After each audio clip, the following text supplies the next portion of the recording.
Colored Effects is a puzzle platformer that keeps things simple but still manages to bring plenty of creativity to the table.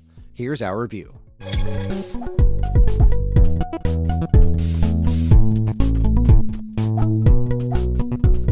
The world isn't exactly hurting for puzzle platformers. In fact, the indie game space is positively lousy with them, and you know what?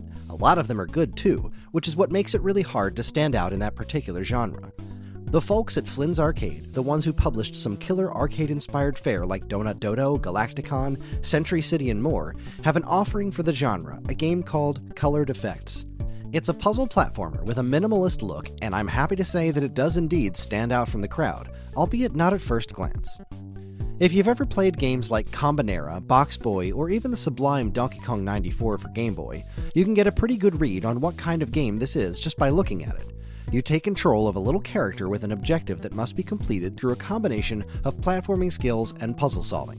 What makes Colored Effects special is the same thing that makes all the best in this genre special, a combination of great personality and design. The hook of Colored Effects is colored effects. You play as a little fella in a cape who looks strikingly similar to the main character from Hollow Knight if he were smaller and more pixelated, and your mission is to get through a door in each stage by collecting colored keys, a task that becomes more and more complicated as the game goes on. The name comes from the power-up system, which is based on colors. Very shortly after starting the game, you'll encounter your first boss battle. Once you defeat it, you gain your first color ability, which is a blue double jump.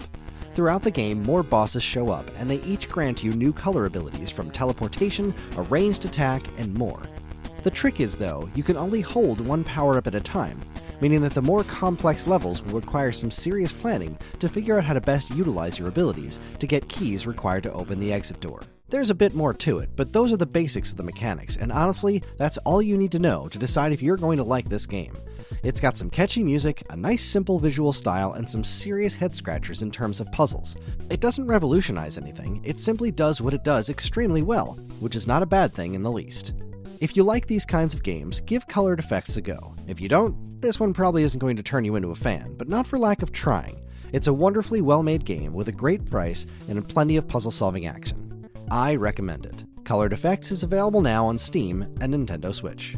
Thanks for watching. If you liked what you saw here today, please follow, comment, like, subscribe, and let us know down below. What do you think of Colored Effects? Have you given it a try? Are you planning on giving it a try? What other puzzle platformers do you like? Let us know. Thanks for watching. On behalf of all of us here at Stone Age Gamer, keep playing games.